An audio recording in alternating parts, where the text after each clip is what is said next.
Put on your dancing shoes, man, because the music is hot today. And if the camera was pointing down there, you'd know I had a rocket in my pocket. Who am I talking about? These guys, just one of the greatest live bands ever. Little Feat, hey, Turntable Tuesday with Thom. And we're going to dedicate this one to the memory of one Lowell George. Now, Lowell George, in case you didn't know, was a very important member of Little Feat. And today, April 13th, I think it is. Yeah, it's April 13th, Tuesday, is Lowell George's birthday. Unfortunately, Mr. George died in his 30s, in his early 30s. Cause unknown. One guy said it was because he downed a full pizza with everything on it and maybe some cocaine. Yeah, never a good combination. Rocket in his pocket, Lowell George. Now, Little Feat was one of those bands that sort of existed in cult status for many years. Out of the big album, which I've had on Turntable Tuesday before, my favorite live album of all time, Waiting for Columbus. But I figured today we would talk about Hoy Hoy. Now, this is the album that came out after the passing Lowell George. And it's interesting because when Lowell George passed away, he was on a solo tour. He wasn't even touring with Little Feat.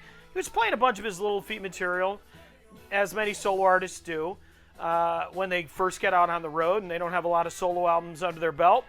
And, at the core of their dispute, I guess, was this sort of tussle between Paul Barrere, Bill Payne, and then going against Lowell George as far as the direction of the band. Now, Lowell's responsible for, you look at some of the writing credits. He's the guy that's doing this song, "Rockin' in My Pocket." It's a great song called "Easy to Slip." He was definitely kind of into that sort of funk, rock hybrid that was really crucial to Little Feat's sound. Barrere and Payne, I guess, wanted to kind of move towards a more fusion jazzy thing, which there was a song called "Day at the Dog Races," I guess, which ultimately broke them up. Anyhow, George leaves. He's on a solo tour. He says, "Hey, man, band's broken up 3 or 4 times before. I'm done with them. If I do put the band back together, no Paul Barrere, no Bill Payne. It's going to be Lowell George's band under his direction." Well, he didn't live to make that happen.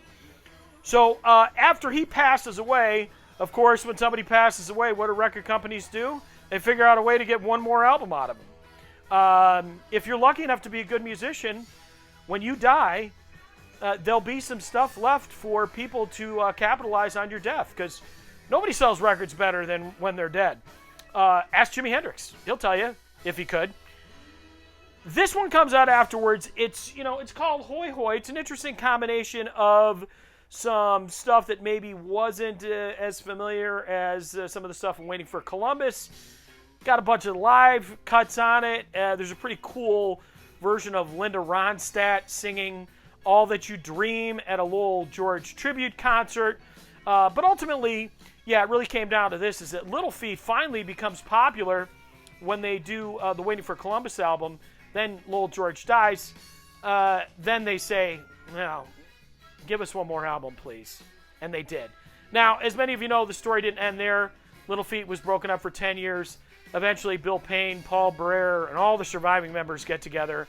They reform Little Feat, and their sound kind of goes back to the sound that Lowell George said that he wanted, and really was what made Little Feat popular. So, kind of got his wish posthumously, and Barrere passed away recently. Bill Payne is still alive, doing some great stuff with the Doobie Brothers. If you get a chance to listen to Bill Payne with the Doobie Brothers, you will not be disappointed. Hey, I don't have a horse in the game, man. I loved all these guys. Little Feat, Lowell George, Bill Payne, Paul Barrere, when they were together on stage, the magic happened. And it's a shame they couldn't figure out a way to make it last longer, and, maybe Lowell had not eaten that big pizza. He's still with us today.